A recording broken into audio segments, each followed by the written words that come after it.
Hi, you're listening to the Gesher Sessions, a podcast on the psychology of religious belief and experience. My name is Dr. John Catone, and I've been a psychologist for almost 20 years. But for most of my life, I've been on a quest to better understand the mysteries of existence, as well as the beliefs that people have about those mysteries. Joining me on this quest are two of my closest friends, Dafna Stein and Dr. David McLean. Dafna and David are not just my companions on the road of truth, they're two of the smartest and deepest people I know. If you've been searching for an oasis where people have intelligent conversations about religion without sacrificing rational thinking or intellectual honesty, then you've found what you've been looking for. And we've been waiting for you. So come on and join us, and let's cross some bridges together.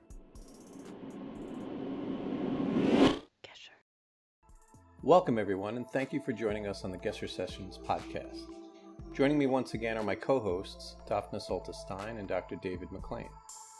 Today's episode, episode 2, is entitled Why Religion Matters, which is David's foundational episode and is based on a book by the same name by Huston Smith. So now, without further ado, here's David to tell us why religion matters and why this book is part of his foundation of belief. Well, why religion matters. First, let me talk about the subtitle to the book, which I always leave out in discussions of the book. The title of the book is Why Religion Matters, The Fate of the Human Spirit in an Age of Disbelief. And if there's a book that I wish I had written myself, of all the books that I've read and have taught, it's probably this one, because I think that the approach that Huston Smith takes, and by the way, for those who don't know who Huston Smith is, he was probably the premier teacher of world religions. He taught at Berkeley and other universities. You can go on YouTube and there's a whole range of videos you'll find with Huston Smith talking about the world's religions. And I mean, everything from, Hinduism to Buddhism to Judaism, he just covers everything. And he's very famous for one of his books is called The World's Religions that I actually studied when I was in seminary. It's a very good book. And there's even a illustrated version of the book for people who like to see illustrations. So he's a very good teacher. He's very clear in his writing style. But the reason why religion matters is probably my foundation book in understanding world religions and helping us sort of be navigated, if you will, out of what I consider a very bad period, and for reasons that I'll discuss from the book in a minute. Is that Smith grasps and understands not only what ails us and where we need to be going, but he also diagnoses the problems that led to where we are, and doesn't suggest that all the things that led us to where we are were bad things. So I'll talk about that shortly. I wrote my doctoral dissertation on the American philosopher Richard Rorty. Richard Rorty was not a fan of religion. So people think that I'm kind of, in the sort of pedestrian sense of the word, schizophrenic when it comes to my views. I am actually a member at large of the Richard Rorty Society. And in my dissertation, I took Rorty to task for his very, very thin and almost jejune understanding of religion. And he himself, the Richard Rorty, admitted that he just doesn't have the ear for religion. He just doesn't feel it. And that's fine. I understand that. But Rorty called religion a conversation stopper, as though a discussion of existentialism at a party or phenomenology at a party or nuclear physics at a party wouldn't also be conversation stoppers, right? But it was a way to sort of denigrate religious experience, religious language. And I thought that Rorty was just dead wrong about that, and his understanding of religion was pretty weak. So I ended my dissertation on Rorty in a very strange way that my dissertation advisor asked me about when I visited him after I got my doctorate. I went to his house in Queens, his apartment in Queens, and brought him a little present. Couldn't give it to him before the dissertation was finished because that would have been unethical. But I wanted to give him a little present for helping me through the process. And he asked me at his kitchen table why I ended the dissertation in a sort of non sequitur way with a poem that ends this book by Huston Smith, Why Religion Matters. And the poem was written by an Italian poet, Giacomo Leopardi. Now, Smith, at the very end of the book, only quotes a tiny bit of the poem. In my dissertation, I quoted the poem at length. But this is what Smith says. He's talking about a period of time when he is visiting the desert with his wife, and he goes out, and in the middle of the night, he's called to go outside, and he has this really close sort of mindful experience where his mind is clear and he just feels something is happening to him that he couldn't quite put his finger on. Then he leads to a discussion at the very end of the book where he says this: "For half an hour or so I walk the road, without, as I remember the epiphany, a thought in my head. It may have been as close as I've ever come to the empty mind that Buddhists work toward for years. There my powers of description shut down, so I was happy, a year or two later, to come upon this poem by Giacomo Leopardi, which, on reading, I recognize as giving words to the night in question. In that poem, a nomadic shepherd in Asia is posing questions to a moon that seems to dominate the infinity of earth and heaven, questions whose horizons are themselves infinite." And this is the excerpt. "And when I gaze upon you, who mutely stand above the desert plains, which heaven with its far circle but confines, or often when I see you following step by step my flock and me, or watch the stars that shine there in the sky, musing, I say within me, wherefore those many lights, that boundless atmosphere, and infinite calm sky, and what the meaning of this vast solitude, and what am I?" And the last question, "and what am I?" I always wish that Giacomo Leopardi said, "and who am I?" as the next question. But that question of what am I, you can just imagine this wandering shepherd puzzling over, human existence, the great existential question. What are we doing here? What am I? Why these thoughts? And to me, that ending my dissertation with that poem was a sort of a declaration of independence from academic philosophy, in a sense, that it was a way to say a kind of a repudiation of the journey I took in the dissertation. Although I love Rorty, and Rorty has been very useful to me in my thinking for a variety of reasons, there is an aridity. So let me talk about that, and then I'll turn it back over to you, John and Dafna. One of the things that Huston Smith discusses in the book is what ails us. And he uses a metaphor that he borrows from a novel. In the novel, a man is living a very terrible, sort of suffocating suburban life, and has a bad marriage, and is deciding to try to flee it by digging a tunnel through his basement floor. And the idea of a tunnel comes to Huston Smith as a great metaphor for talking about what's wrong with us. And so Smith he takes the idea of a tunnel and he says, we're in a tunnel right now in our 20th century civilization, Western civilization particularly, if I can still use the word Western. He says that in the tunnel, the floor is scientism, not science, but scientism. The ceiling of the tunnel is the media. The right wall of the tunnel is the law, and the left wall of the tunnel is academia or higher education. And what he says about this tunnel, just imagine seeing a dark tunnel and a light at the end, and you want to get to that light, but you can't. The tunnel walls and floor and ceiling are keeping you hemmed in. So this is what he says about each of those parts of the tunnel. Scientism, the floor. We're living in an age now where science is king. Science, we can say science slash technology. And so everything has to be reduced to scientific language. Now here again, Richard Rorty disagrees, by the way, with scientism, just like Huston Smith does. He thinks Rorty thought scientism was very dangerous for civilization and for our discourse, modern public discourse. But we live in an age where, even though we don't want to admit that we're scientistic in our thinking, we kind of are. We kind of think that everything has to be reduced to data and a scientific explanation.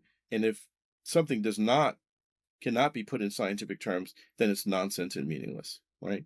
So there's movements in philosophy, old positivism of the Vienna Circle, that made a terrible mistake, and it was philosophy itself that beat back that impulse towards scientism and sort of positivistic thinking.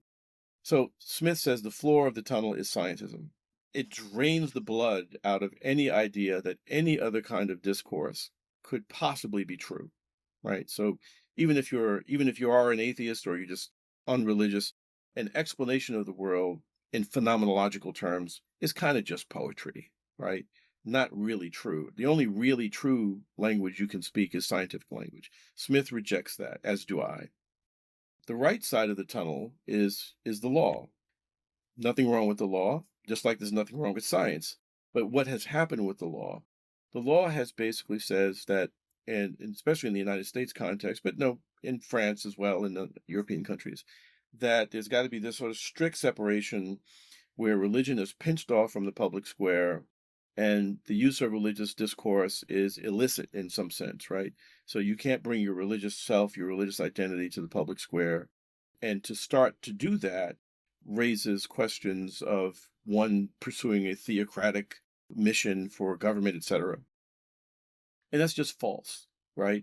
He says that Smith argues that the law, in a sort of liberal secular sense, has led to this notion that any kind of religious discourse is illicit for public policy discussions.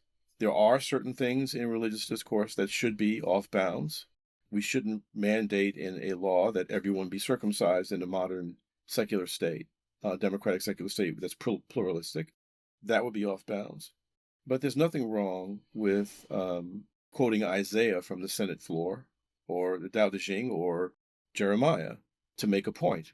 But we have this idea that we can't do that, that the use of religious language in law and policy is somehow illicit. The roof of the tunnel Smith identifies as the media.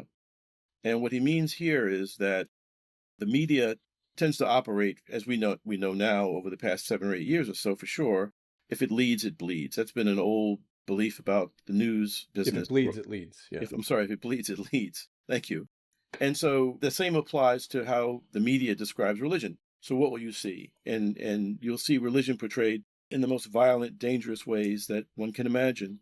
We'll see what's going on in the Palestinian-Israeli conflict. We'll see what's going on with Wahhabists in Saudi Arabia, as though those things represent religiosity in toto, right?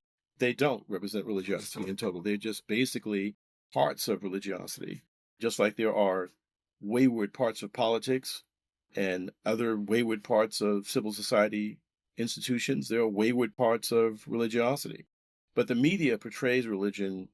Rarely does it point out that religion saves lives every day, that it breaks people's addictions, that it keeps families together, and that it allows people to just get up in the morning and go about their lives without contemplating ending them. We don't see that in the media, right? The media just focuses on the more salacious things that will get eyeballs and ratings to rise for the news cycle. And then the left wall is academia or higher education. And I know a lot about this. As someone who takes religion very seriously, as a very important thing, and when I say religion, it is for the audience to know that I don't mean a particular religion. I think that all of the world's great faiths, for example, are very useful, very important to the people who live them out. In academia, there's a hostility to religion unless you're in the comparative religion department at the university or something like that, in which case you're studying religion in sort of under a microscope to understand it. But the idea of faith and living out a religious life is somehow seen as irrational, right, and against the whole enterprise of higher education. And this has not always been the case. And that goes hand in hand with the sort of attack on the humanities in general, which is part and parcel of the scientism that we are living under, which is part and parcel of how the law has separated the idea of religiosity from public policy, as though public policy has absolutely no truck with religious ideas or understanding. I always tell people that the West is the product of not only Athens, but probably more so the product of Jerusalem. There's that old discussion, are you on the side of Athens or Jerusalem, which is kind of lines up with, are you a secularist or are you a religious person? And we borrowed from both. We borrowed from Athens, the ancient Greek notion of democracy, which was very, very paltry notion of democracy, but we got a lot of our ideas from the Greeks and from the Romans as well. But we got most of our moral ideas and our moral compass came from Judaism. So how someone can, just forget that and make believe that we're just going to sweep that heritage under the rug is beyond me and actually does violence to public discourse and to the individual souls of people who are searching for something. And finally, I want to end on this point. Many secularists think that one of the worst things that could have happened to humanity is the idea of God. And I think that is not only incorrect, it's quite the opposite is true. I think the idea of God is the best idea that humanity has ever had. Because in the idea of God is the idea of purposefulness in the universe. Without the idea of God, and that can be done in ways that are very problematic, thinking of God in superstitious ways, for example, as being your butler to give you your lottery ticket wins, things like that. But the general idea of God is of a creator who has a purpose and imbues the universe with purpose, so that purpose isn't just something that arises from your own individual lives. It is all around you, right? Whether you live or not, there is a purpose to all of this. And religion tells stories about that purpose and gives you something to believe in, so you can begin to feel like this is not just a hostile alien existence that you're in, lost in it, but that you're at home in this universe, that this is yours. And you read Jeremiah, you read Isaiah, you read the gospel accounts, you read other traditional religious accounts, and you'll see that this is how God is operating. It's not all about your personal salvation, but this idea that all around us isn't just aimless weather, as William James put it, that we're not just operating in a void where there's just no meaning to anything, but that we're actually swimming in meaning. What we need to do now is develop the eyes to see it. And what religions try to do is to try to get you to develop those eyes. And once that happens, divinity, if you will, if that word works for you, the listener, divinity floods in and everything makes sense. And then one more final point, and I said that was my final one. The only thing I want people that are listening to this that are not sympathetic to religion to understand is that nothing that any of us are saying on this podcast is encouraging in any way a violation of what the philosopher Peirce called blocking the road to inquiry, right? In fact, if anything, we're trying to open up the road to inquiry, right? Because that road to inquiry about the nature of religion has been blocked in the tunnel. We all believe in science. We all believe in technology. We think that there are abuses of science and technology, just like there are abuses of anything else. But by no means should we block the road to inquiry, as, for example, the early church did, or even the modern church in some sense. We are not about that, right? We think that there's a good place for science. It's important that modernity was a good thing, wasn't a bad thing, that post-modernity was a good thing, as Smith says, not a bad thing. But we have to understand the limits of these movements and these epochs in human history and not forget that the traditional element, the religious impulse, the idea that we need a sense of purpose and that we have to get to that, we have to get through that tunnel to get a holistic understanding of what it means to be human. That is, I think, what Smith was trying to get us to see. So that's why I like the book so much, and I recommend it to the listeners. What's the name of the book again? Why Religion Matters, The Fate of the Human Spirit in an Age of Disbelief. And can I ask, the four walls of the tunnel for our listeners are scientism, law, higher education, academia, and what is the fourth wall? The ceiling was the media. Media. Thank you. David, that was a great summary and presentation.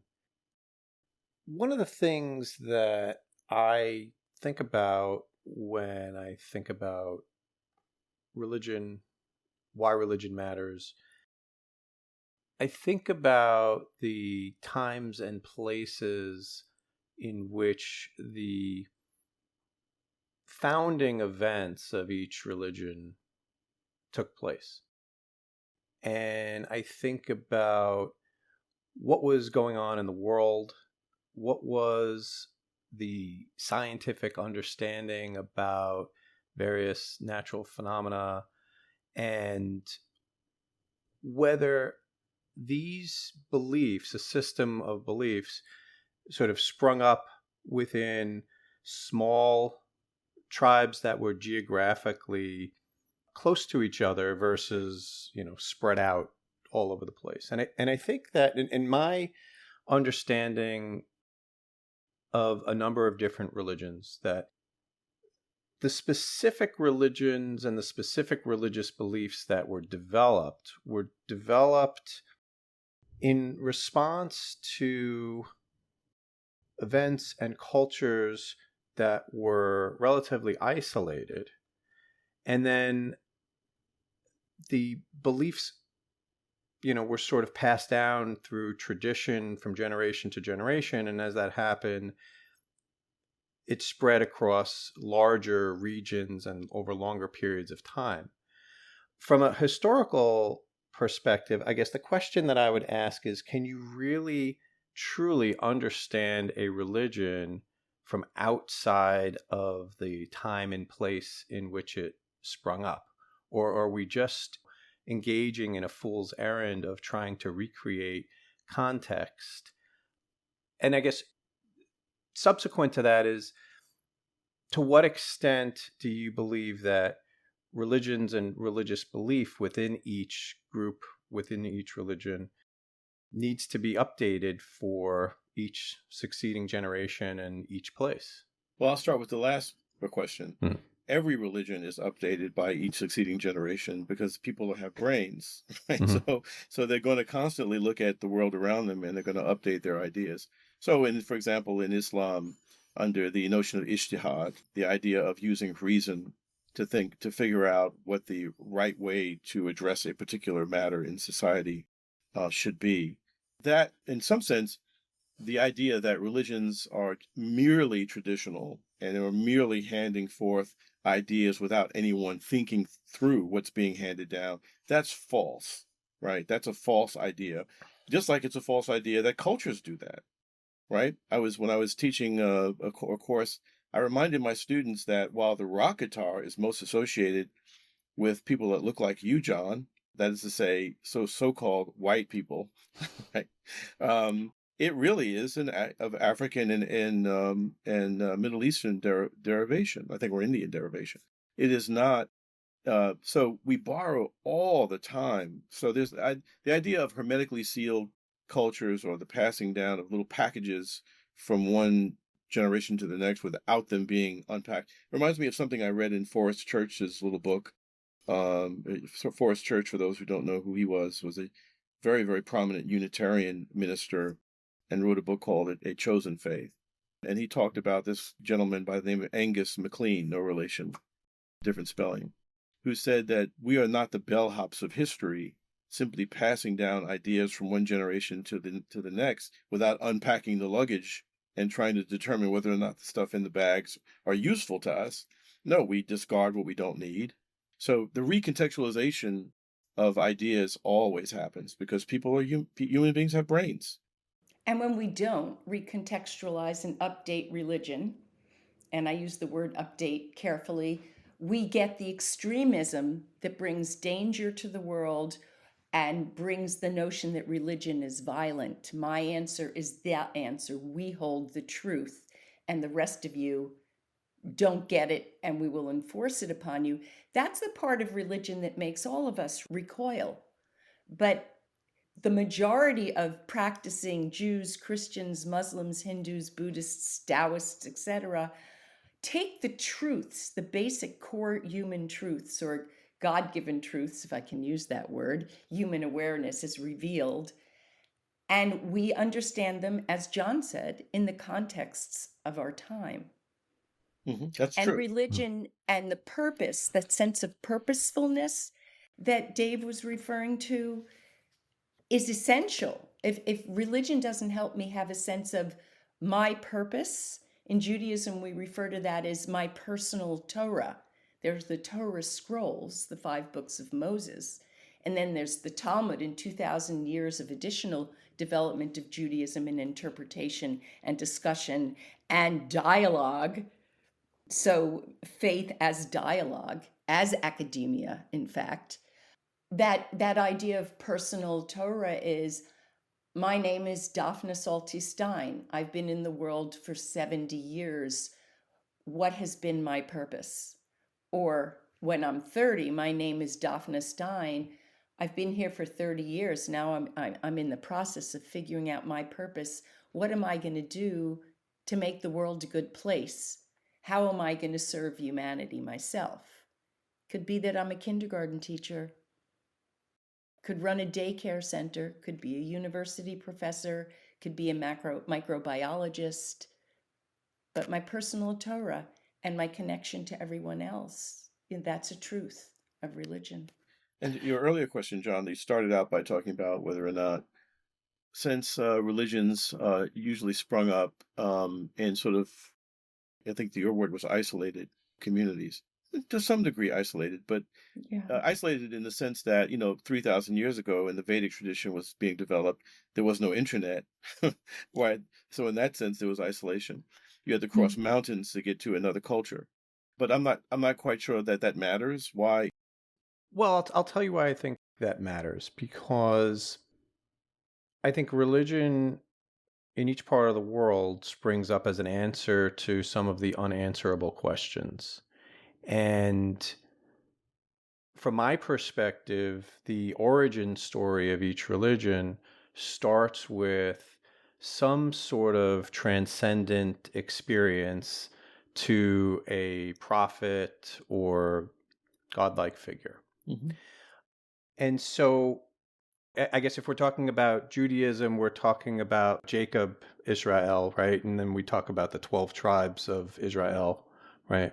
You have to go back to Abraham, the first Jew, in my opinion. So let me talk about Christianity, since that's the religion of my upbringing. But I guess even within Judaism, when we talk about the geographic region, in the early days, I mean, this was a relatively small geographic region relative to how Judaism has spread throughout the world to the current day, right? And the same thing, if we think about Christianity, obviously Jesus was a Jew within, a region of Israel and the Middle East, and there was a set of beliefs that he was born with and practiced. I believe, and this is, maybe for another episode, I don't believe that Jesus meant to found his own religion separate from Judaism, but to simply create his own sect of Reform Judaism. But eventually, hundreds of years later, when the Christian version or the Jesus version of Judaism was co-opted by the Roman Empire, it then merged with the pre-existing religion and customs and traditions of the Greco-Roman world, and then, had an element of sort of Roman imperialism superimposed on top of it. And then centuries later, you had the British, who then took all of that and added their own version or interpretation of history. And then here we are now, centuries later, where we have sort of the American version of all of this. But the American version of Christianity that's practiced is so far removed from the teachings and the practices of the original Jesus movement. Because, again, Jesus being Jewish, most Christians do not celebrate all of the Jewish holidays in the way that Jesus did when he was alive, and his followers. And those beliefs sprang up in response to the Roman Empire, and the lessons and the metaphors were all in reference to what was going on at the time. But I think you could look to each religion and see elements of that. So then it creates a tension. And I guess, let me ask you and Dafna, maybe you can speak to this best, but within each religion, not just in Judaism, you have sort of fundamentalists or orthodox people on one end, and then you have kind of reformers on the other end, and then you have sort of moderates, or in Judaism, I guess, would be the more conservative movement. But you have people in the middle who are really trying to struggle with, well, what aspects of originalism do we keep, and to what extent do we update? And I think you see this tension within all religions, Mm-hmm. because it's a difficult question. How much do we hold on to in light of the fact that those times and places were very different than our own? Well, what I've noticed in Judaism, or what I know to be true in Judaism, is in this era, we refer to Judaism as a large tent. It's a large tent in which we welcome anybody who practices Judaism in any way, shape, or form who's a Jew, or has become a Jew by choice, or was born Jewish. We have ultra-Orthodox Judaism. We have Hasidism. In Hasidism, we have many, many different sects following different rabbis from Europe. We have conservative Judaism. We have Reform Judaism, which is already a century plus from the 1880s old. And we have Reconstructionist Judaism, now called Reconstructing Judaism. And then we have many other smaller groups. And the effort, especially in the 21st century, is to include everybody in the tent and to include all voices. Creationism, I think, is to literally interpret the Torah is not really done in Judaism. Even you go to the extremes of Hasidic thought, and except for the teaching of children, the basic Bible stories, what's the literal meaning, because children up to the age of 7, that's what you give them. Nobody thinks there was really an Adam and Eve that I know of, adult Jew who has any higher education, who has studied law and science. In Judaism, science and law and education all come together. Most, you study the Talmud, you're a mathematician. Most of the scientists I know and mathematicians that I know who are Jewish are religious.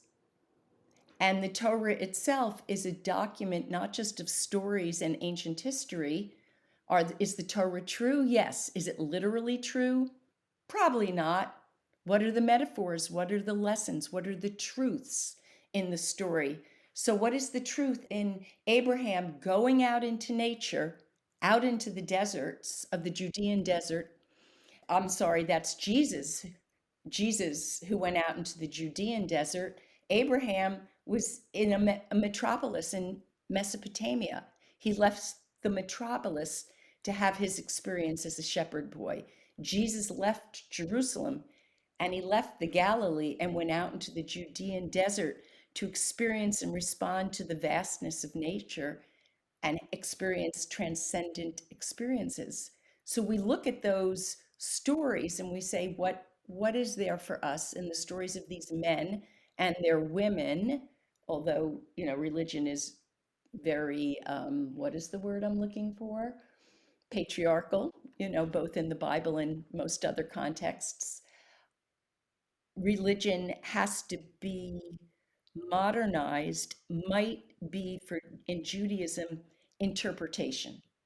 And in interpretation, in Judaism, we venture to teach children how to think and sharpen their minds when they study the Torah and the Talmud. How many different ways can you look at the story being told, or the law or group of laws being studied? How many ways can we look at it and interpret it and argue about it, not fight about it, but argue to sharpen our minds?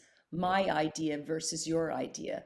The ancient, what comes to mind, and then I'll stop talking, is the ancient schools of study of Rabbi Hillel versus Rabbi Shammai, and we study their arguments with each other. Even something as simple as when you light a Hanukkah menorah, do you start with 8 candles and as the 8 days pass go down to 1? That's what Shammai said in his school of thought. Or do we start with 1 and as the 8 days pass increase till we have 8 candles? That was the school of Hillel. And there's pages and pages about this argument and why. Yeah. I think that, John, just quickly, um, the idea that the human brain is removed from the evolving of religious practice or ideas is a mistake. What's taken from the Jesus movement, for example? Well, I mean, in many ways, Jesus is not the founder of Christianity. Paul was. And then you can say beyond Paul, the Desert Fathers, Origen, Irenaeus, were the founders of what we recognize as the modern, the early modern church.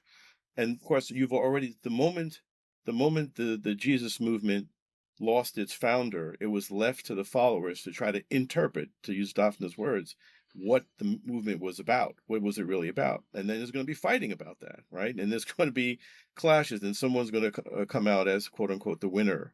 But, I think that the idea of tensions are always going to be there. I mean, in secular ideas, even in psychology, John, there's Adlerians and Freudians and this.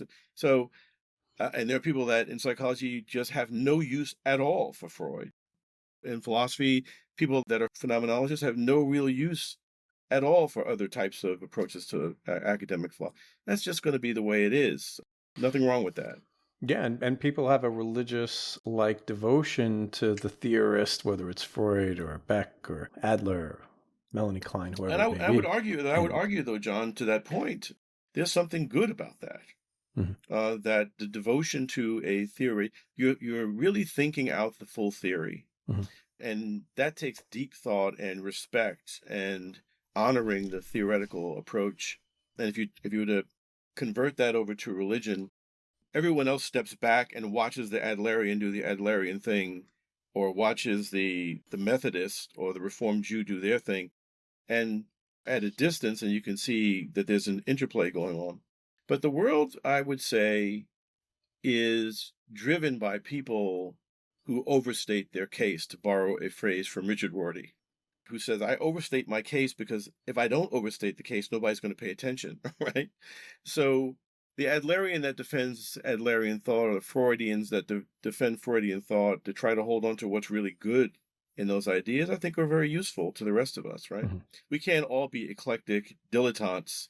Well, let me rephrase that. We can't all be eclectic all the time.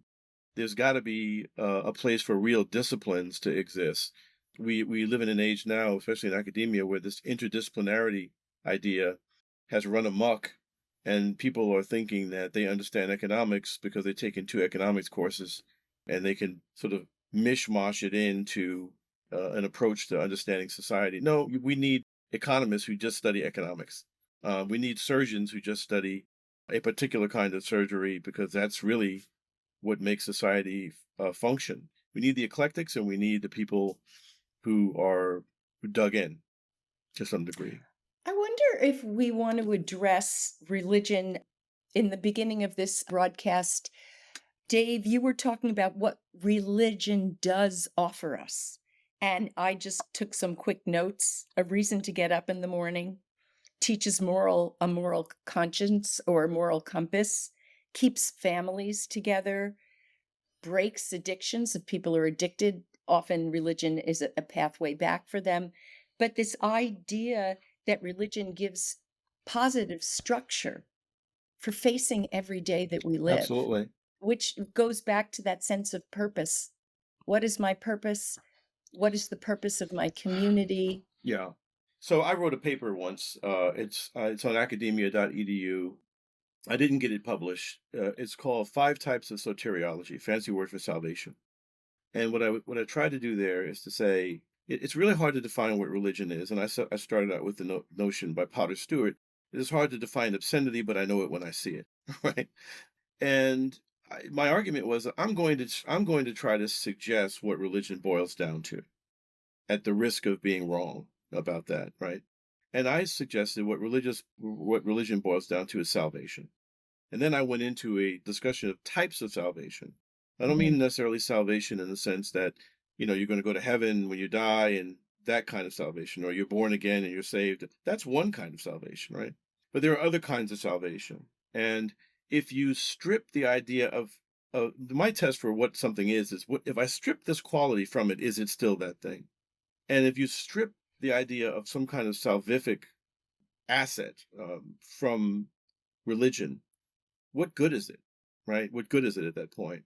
So if you are, the examples I used range from those who are saved through some kind of notion of a connection with nature, and somehow that imbues their life with a reason to get up in the morning, that I'm part of this wonderful scheme of things. So imagine John Muir looking out over a crag at a beautiful mountain range. So I think that if anything religion is, it's salvific. And to Dafna's point, if your belief system, I hate to use that expression, it sounds so clinical, but if your beliefs, if your ideas about what your founding texts are, your founding ideas in your religion are, if you can turn to them and be saved from nihilism, that it's just all aimless weather, to use that quote from William James again, that nothing really matters, I think, that's what it's all about. And so the idea of God, regardless of whatever you call God by whatever name you use, the basic idea of God is that there is an intelligence, quote unquote, that cares, in some sense, even if you're going to die, or you may die a horrible death, but there's something that is in control, and that you're part of that thing. It's not aimless weather. And I think that's a very important thing for people to operate under. If you did, by the way, I feel that most secularists, I'm just going to be really bold here, and I'm probably going to get a lot of pushback. I can just see the comments on YouTube now. I think the secularists that claim that I don't need that religion stuff, I'm fine, why can't we just be ethical and treat each other well, blah, blah, blah. I think that they suffer from a failure of imagination. I think that's the whole point of the Huston Smith book. I don't think people have really thought through nihilism. Nietzsche did. Nietzsche said that the death of God, and Nietzsche wasn't calling for the death of God. Nietzsche said, I see the death of God here, right, in modern Western civilization, and this is going to be the result. You better get ready for it. And the only thing I see, as a person, that's just Nietzsche saying, as someone that is not buying the Christianity, the Judaism stuff, the only thing I think that's going to save us from the cold, horrifying reality that God is dead is the Superman idea, which, I mean, some of my colleagues would say I'm wrong for saying this. I don't think so, not entirely, which gave rise to the Nazis. This idea that we can stand up to the void, to that aimless weather, and sort of stare it down by willing our purpose onto the universe, that somehow would be sufficient to keep us sane, I think is a terrible mistake. And I frankly believe that a lot of the malaise, the deaths of despair that we're seeing now in society, are part of what Nietzsche predicted. So I think this podcast, this religion idea, is a matter of life and death for many people.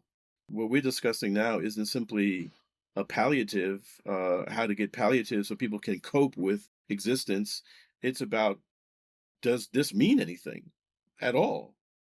I think one of the greatest purposes, if I can use that word, of religion or a faith, is to feel that we're not alone, right? Man is not alone. Abraham Joshua Heschel was a rabbi who wrote many, many books, one of which is Man is Not Alone. Rabbi Sandy Eisenberg Sasso, who is our contemporary, she wrote an extraordinarily simple yet beautiful book for children called In God's Name, or not In God's Name, God's Name. And in it, it references people have all kinds of names for what God is for them at any different moment in time, suggesting that we need God to be different things. In faith, God could be friend, could be a father, can be a mother. For the soldier, God is a healer. For the baby, God is a mother, right? For the farmer, God is source of rain and sun. I'm just pulling these out of my head, but she has about 30 names. You know, God is different things for different people at different times. And ultimately, when she has all these different people gather in the storybook around a lake. And all at one time, they all look into the lake and they recognize that God indeed is in every one of us. God is as your inner compass. You know, I could go on and on. My inner compass for my moral compass again, or my ability to be kind and recognize everybody is fighting a battle. So be kind, be compassionate, be understanding, be a good listener. And then the question for a psychologist like me is, what prevents people from being kind? What prevents people from being a good listener? What prevents people from being compassionate?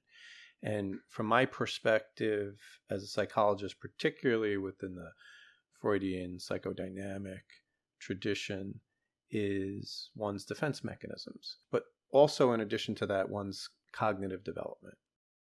And in the same way David said he's going to get in trouble for certain things, maybe I'm going to get in trouble for my next comments. And I'll go into this a little bit more in our next episode. But so much about, I think, how I understand religion is based on developmental theory, or the developmental theories of the human mind and development in general. And I think the human mind, the human being, is multi-layered. And in various developmental psychology theories, theorists talk about a gradual progression of understanding of the world from parts to wholes. And some people never graduate to that level where they understand the whole and they just fixate on parts. And psychologists, particularly developmental psychologists, will talk about various psychological conditions, or in the sexual realm, perversions that stem from the fixation on a part at the expense of focusing on the whole. And I think whether we're talking about secularists who have no appreciation for what the religious mindset brings to the human condition, or we're talking about fundamentalists in religion who have no appreciation for the advantages that various secular and scientific understandings give us. If you are focusing on a part at the expense of the whole, and you see things in black and white terms as all or none, psychologists would call that splitting and sort of a fixation on a borderline mindset. And that's something that needs to be transcended, I believe, to graduate to a higher level of understanding of existence, of the self with a small s, than the self with a capital S. But I'll talk a little bit more about that in more detail in the next episode. I look forward to that next episode, John, because I'm wondering if you see the developmental stages like climbing a ladder that happen one at a time, or like a spiral that can circle in around itself as it gets higher and higher, that we revisit stages that came before as we progress to higher stages. But I suppose we should leave that for episode 3. Very good. Or even because that idea of development jives with the tunnel metaphor that Smith uses, or analogy. Tell us more. Well, I mean, if you're a materialist, as many people are, and a physicalist, you think the only thing that's real in society is what science can explain, and everything else is nonsense. Well, that's just one layer of understanding of things. You get to higher levels. I like to think of it in terms of that. Remember the old World Book Encyclopedia, when you got to the human body, and it would have the clear, sort of translucent, or and you would layer them. First, you start out with the skeleton, and then you would turn the page, and it'd be, the muscles, and then the nervous. That's kind of how I think we build up our understanding of the world around us. And I think that what Smith is talking about with respect to the tunnel is that if you say the only thing that really is real is the bones, right? That's the only thing that's real. Well, what about the muscle? What about the nerves? But here's the other thing about, to John's point about developmental psychology. we can't forget that we're organisms as well as we're a lot of other things. And one of the things as organisms that we have to do is survive. And Smith does justice to that discussion when he talks about modernity. Modernity has equipped human beings with a lot of tools to survive, and we've gone, wow, look at all these tools we have to survive and thrive and be protected, and there's no wonder that we fixate on science and technology as our savior. But there's more to the story than those fixations. There's a lot more to human life than just that dimension. I'd like to just add, when we talk about materialism in the human body, that we think about the nervous system and the energy that is the power of the nervous system, or that powers the nervous system. I mean, the nerves are material, but the energy, and it's mediated by the pineal gland, which mediates light and darkness through melatonin, light coming in darkness, and the pineal gland in mystical terms, in Buddhism and Judaism, I know, the pineal gland is the seat of the soul. It's it's midway between the forehead and the base of the skull, kind of between the ears and behind. And pineal in Hebrew is Pnei El, the face of God, or the many faces of God, if you will. All right, so we need to wrap things up now, but I want to thank you, David and Dafna, and I especially want to thank all of you out there listening and for crossing today's bridge with us on Why Religion Matters. There'll be other bridges, but we'll cross them when we come to them, and I hope you'll join us for those as well. Take care, everyone.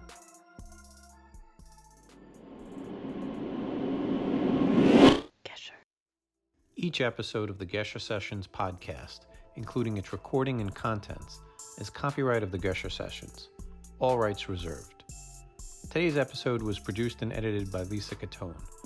The music used for the beginning and end of today's episode was composed by Anthony Leroux, who owns its copyright and gave permission for its use.